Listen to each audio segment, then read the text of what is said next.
Je sens vraiment qu'on est en train de toucher à la fin de ce bear market. Bien sûr, ce n'est que mon ressenti, ce n'est pas un conseil en investissement, mais si je vous dis tout ça, c'est parce que je compte m'exposer beaucoup plus au marché crypto ce mois-ci. Je vais me délester petit à petit de mes stablecoins et aujourd'hui, je vais aller acheter un petit peu de AVAX. J'aime bien le projet et en termes de DeFi, on a eu de très bonnes nouvelles récemment sur cet écosystème, Uniswap et Balancer qui sont arrivés sur Avalanche par exemple. Mais où est-ce que je vais trouver des liquidités pour pouvoir acheter mes AVAX? Eh ben on va aller du côté d'Azuro. Alors Azuro, c'est un protocole sur lequel j'avais déposé des liquidités pour farmer l'airdrop justement et on peut toujours retrouver où on en est, il suffit d'aller voir son Azuro score. Moi j'ai 360, a priori ça n'a pas l'air très élevé quand on descend on peut voir le classement, je suis top 16 481. Alors malgré que le projet ait fait une levée de fonds ou quoi que ce soit, je pense que je vais quand même en sortir. Je suis pas ultra convaincu non plus par cet airdrop à farmer, donc je préfère aller me mettre ailleurs.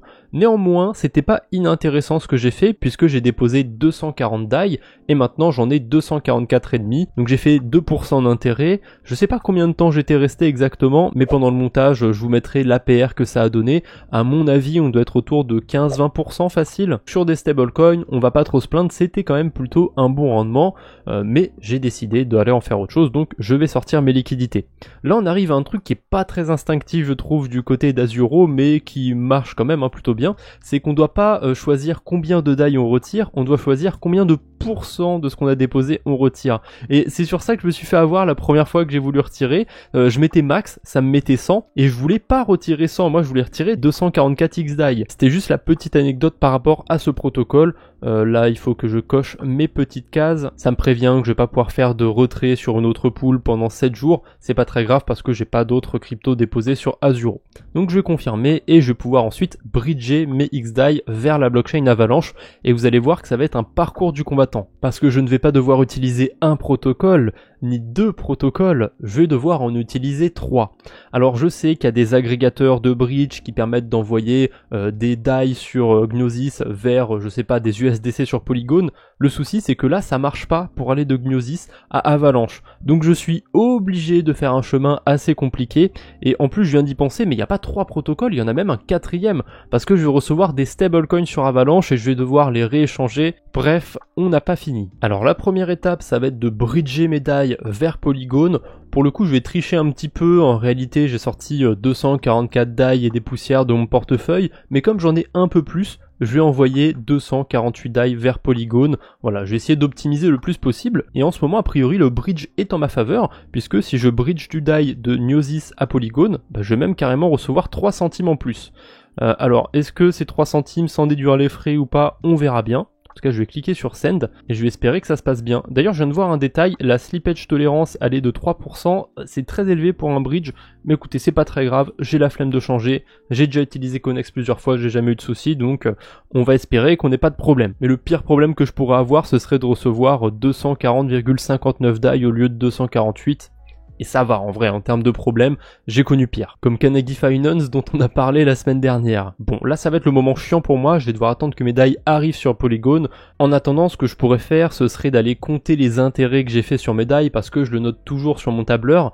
Là pour le coup je vais tricher un petit peu, je vais pas noter mes intérêts, mais vous allez voir ça va juste être un petit tour de passe-passe, au final tout va être entre guillemets compté dans mon suivi de crypto. En tout cas la stratégie sur Azuro je peux la supprimer de mon tableur puisque elle est plus du tout active. J'ai bien reçu mes DAI du coup sur Polygon avec comme prévu 3 centimes en plus, donc je suis assez content. Je vais devoir maintenant les échanger contre des USDC ou des USDT aussi, ça aurait pu, parce que je vais pas pouvoir bridger des DAI vers Avalanche. Le bridge que j'utilise va accepter que les USDC, les USDT et éventuellement aussi le MIM, c'est un autre stablecoin, mais je l'aime pas trop, donc on va rester du côté du DAI. Alors je l'ai déjà approuvé, donc je peux tout de suite l'échanger contre de l'USDC et je vais utiliser Paraswap. J'aime bien cet agrégateur. Enfin évidemment j'utilise Paraswap, mais j'aurais pu me retrouver à utiliser un autre agrégateur puisque comme vous l'avez vu je suis sur LlamaSwap et LlamaSwap c'est un protocole qui compare plusieurs agrégateurs. Si vous n'utilisez pas encore ce genre de protocole, je vous invite vraiment à le faire pour échanger changer des cryptos sur la finance décentralisée, c'est bien plus optimal. Maintenant que j'ai mes USDC, je vais utiliser le bridge de Stargate. Alors assez souvent, j'utilise le bridge de Maison, mais pour une fois, le taux est bien plus intéressant sur Stargate. J'ai que 14 centimes de frais à peu près, je crois que c'est 15 centimes exactement. Donc c'est pas très élevé, je vais rester ici et en plus, s'il y a encore moyen de farmer l'airdrop de Layer 0,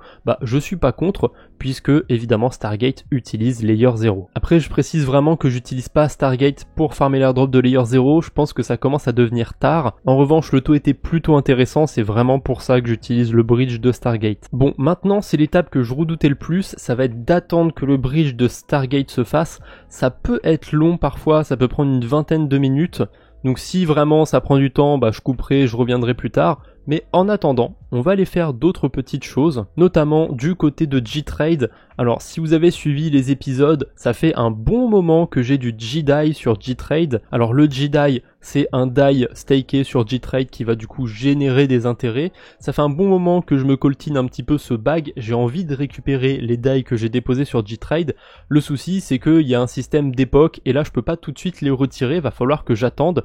Et même quand je pourrais demander le retrait, il va falloir que j'attende encore plusieurs jours pour pouvoir les retirer. Bref, c'est un mécanisme qui est assez chiant. Donc dans la vidéo, je vais pas faire la demande, mais quand je pourrai, donc demain, je le referai de mon côté, je vais tout simplement faire une requête, demander mon retrait à G-Trade, et ensuite il va falloir que j'attende une date bien précise. Je sais pas quand ce sera exactement, probablement autour du 16 août, vu que c'est écrit le 16 août juste ici. Et à partir du 16 août, normalement, j'aurai une fenêtre de 2 jours pour récupérer mes DAI.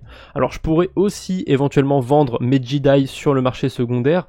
Le souci c'est que c'est pas très intéressant puisque je peux échanger mes G-DAI contre 726,5 DAI. Or ça vaut quand même 749,6. Je me fais quand même pas mal douiller si je passe par le marché secondaire. Il y a vraiment pas assez de liquidité. Donc c'est pas grave, je vais prendre mon mal en patience. En tout cas, je peux aller faire autre chose tant que je suis sur G-Trade. Je vais aller sur l'onglet Staking puisque j'ai aussi le token du protocole, le JNS. Le souci, c'est que j'ai pas envie de le staker directement sur G-Trade parce que je vais récupérer des DAI. Moi, le token de G-Trade m'intéresse plutôt, ça me dérange pas d'en accumuler plus. Donc, au lieu d'aller les staker directement sur G-Trade, je vais aller les staker sur Bifi Finance.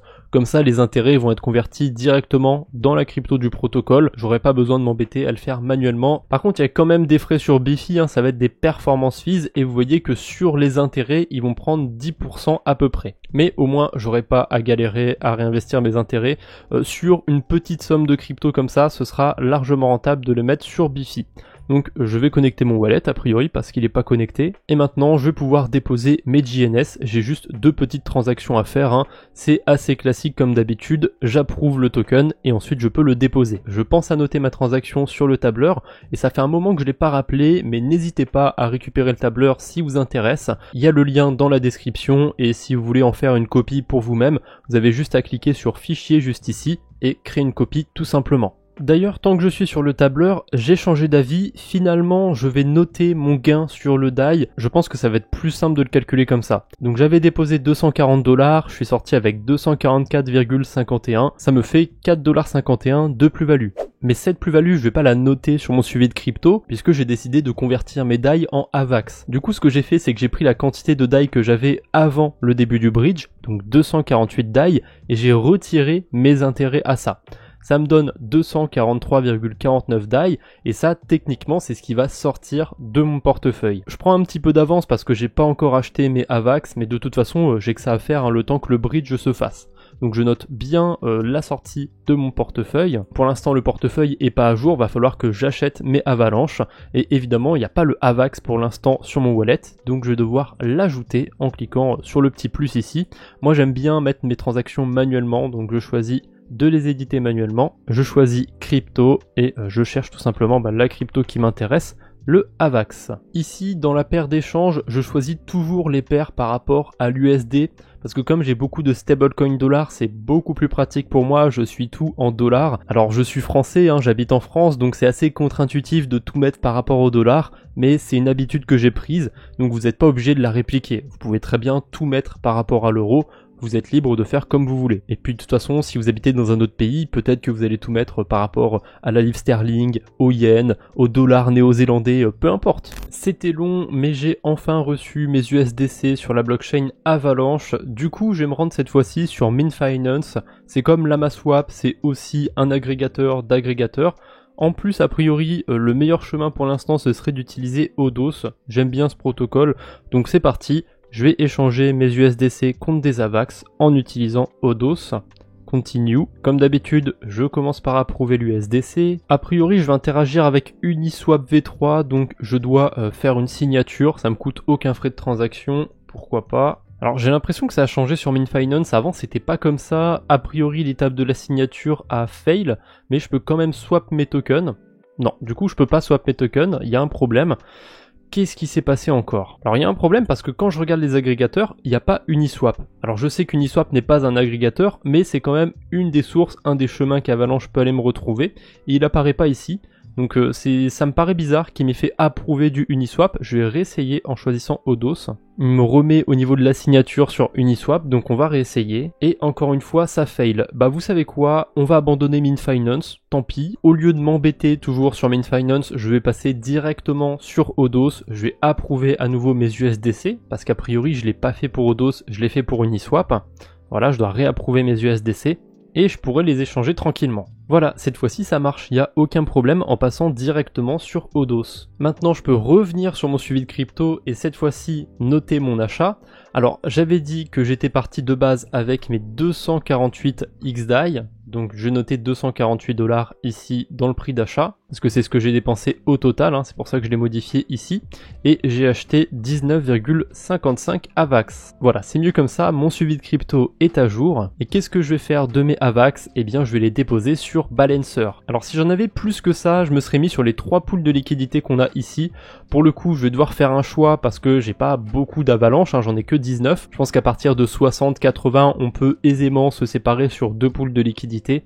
Avec 19, je vais éviter. La pool de liquidité que je préfère, c'est celle avec le S AVAX, mais celle-ci a un rendement plus élevé. Je connais aussi le YY AVAX, donc je vais m'y exposer. Alors c'est pas des pools que j'ai choisis par hasard, hein. Vous voyez que c'est des pools avec le Avalanche et une version stakée du Avalanche à chaque fois, donc je vais pouvoir générer des intérêts assez élevés comme ça. Néanmoins il y a quand même pas mal de risques. Il y a le risque du protocole qui émet le AVAX staké, il y a le risque de balancer, il y a aussi le risque de AAV parce que la pool de liquidité va aussi utiliser AAV. Bref, on n'est pas sur la stratégie avec le moins de risques sur la DeFi, mais écoutez, comme d'habitude, plus on va avoir un rendement élevé, plus on va avoir de risques en contrepartie. A priori, Balancer ne sait pas que j'ai acheté du AVAX, donc je vais recharger la page. Voilà, maintenant ça marche, je vais déposer 19,5 AVAX. Comme c'est la crypto qui sert à payer les frais de transaction, pas besoin de l'approuver cette fois-ci. Je peux ajouter directement mes liquidités, ça me demande juste de passer une transaction sur mon wallet, mais ce sera pas fini. Parce que j'ai déjà oublié plus d'une fois, sur Balancer c'est toujours en 2 étapes. D'abord on ajoute dans la pool de liquidité et ensuite on va staker le LP token. Donc là je clique sur stake et évidemment comme j'ai plus du AVAX, hein, j'ai un LP token, je vais devoir l'approuver avant de le déposer. Mais bon là c'est qu'une formalité. Et comme d'habitude, petit rappel de sécurité, j'approuve que la quantité de crypto que j'ai envie de déposer. Il y a certaines exceptions évidemment comme Maverick. D'ailleurs, si vous n'avez pas vu ma vidéo sur Maverick, je vous invite à aller la voir. Mais pour Balancer, il n'y a pas de souci, je vais juste approuver les LP tokens que j'ai dans mon portefeuille. Bref, c'est tout pour aujourd'hui. J'espère que cette petite vidéo vous a plu. J'aimerais avoir votre avis. Qu'est-ce que vous en pensez par rapport à ce bear market? Est-ce qu'on est vers la fin? Est-ce qu'on est encore en plein dedans? N'hésitez pas à me dire tout ça en commentaire. En tout cas, on se retrouve bientôt j'espère. D'ici là, portez-vous bien. Salut tout le monde!